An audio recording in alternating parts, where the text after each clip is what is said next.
গতকাল বুধবার নিয়ম ও দুর্নীতির বিভিন্ন অভিযোগে দুদক সমন্বিত জেলা কার্যালয়ে কক্সবাজারের সহকারী পরিচালক সাকফাত হোসেনের নেতৃত্বে একটি দল সরেজমিনে অভিযান পরিচালনা করে। এ সময় কক্সবাজার উন্নয়ন কর্তৃপক্ষের অথরাইজড শাখায় বেশ কিছু অনিয়ম ও গড়মিল দেখতে পান দুদক কর্মকর্তারা।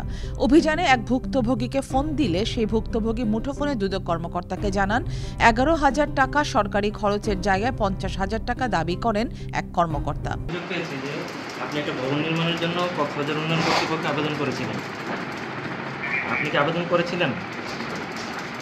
এখন এই আবেদনের বিনিময়ে কি আপনার কাছ থেকে কোনো আপনার এটাকে অনুমোদন পেয়েছেন আপনি?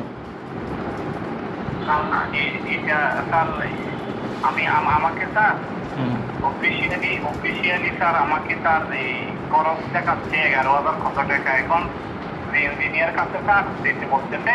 জি জি, ইঞ্জিনিয়ারে আবার আমাকে অফিসিয়ালি বিভিন্ন এখানে টাকা দিতে হবে, এখানে সেগুলো আমার কাছ থেকে স্যার 50,000 টাকা বলছে। দুদক বলছে সুনির্দিষ্ট কিছু অভিযোগের ভিত্তিতে তারা অভিযান পরিচালনা করছে এবং নথিপত্র যাচাই বাছাই করে কারা কারা এসব অনিয়মে জড়িত তা আরও অধিকতর তদন্ত করা হবে। একটা অভিযোগের অনুমোদনের প্রেক্ষিতে এখানে কক্সবাজার উন্নয়ন কর্তৃপক্ষে এখানে আসি।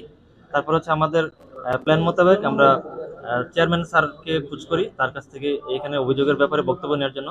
চেয়ারম্যান স্যারকে না পেয়ে পরবর্তীতে আমরা লেফটেন্যান্ট কর্নেল তাহসিন বিন আলম স্যারের কাছে যাই, ওনার রুমে যাই। ওনার রুমে গিয়ে তার কাছে এই অভিযোগগুলোর ব্যাপারে বক্তব্য নেওয়ার চেষ্টা করি। তো উনি অফিসিয়ালি আমাদের কিছু জানান নাই, আমরা মৌখিকভাবে তার কাছ থেকে বক্তব্য নিয়েছি।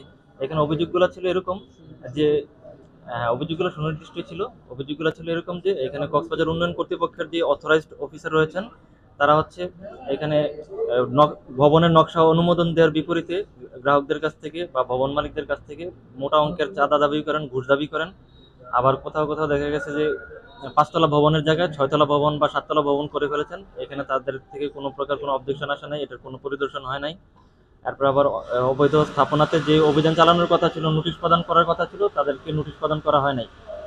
কিন্তু যারা ঘুষ দিতে রাজি নয় এরকম অনেকের কাছে নোটিশ প্রদান করা হয়েছে, যেহেতু তারা ঘুষ দিতে অনিচ্ছুক ছিলেন আর কি। এটার দাবিতে আমরা এখানে আসি। অভিযোগের ভিত্তিতে বক্তব্য প্রদানের জন্য আজ দুদক কার্যালয়ে হাজিরা দিতে বলা হয়েছে কৌকের সহকারী অথরাইজড অফিসার মোর্শেদ আলম সহ কয়েকজন ইমারত পরিদর্শককে।